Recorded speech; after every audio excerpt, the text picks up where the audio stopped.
First off, you'll have soccer balls anywhere from 13 to 15. You'll also have a pump right here. Make sure your soccer balls are always filled up with air.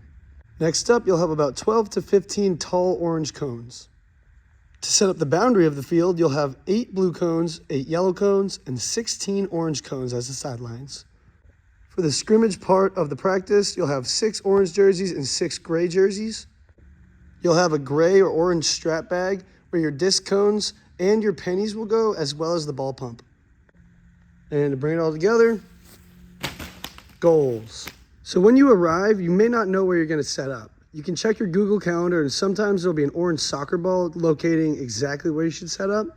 Other times you just need to be a little bit resourceful and look for the best location that you're going to be at.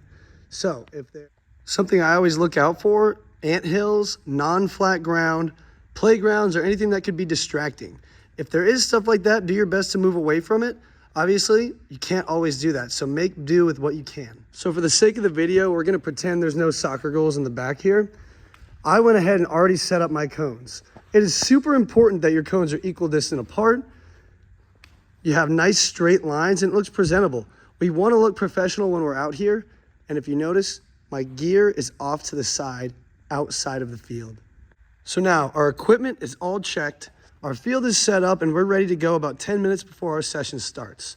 Now it's time to pour out all the soccer balls and prepare for the kids to show up. When kids are arriving, this is exactly how your field should look. You should be out there, not on your phone, not distracted, and welcoming kids onto the field. If they're a little bit shy, maybe you kick a ball over to them or go and introduce yourself off the field. Finally, coaches, make sure you know curriculum. You should look over it before you arrive at the field, and maybe one time before you set up if you have time. All right? We want to make sure we crush our sessions and we are prepared.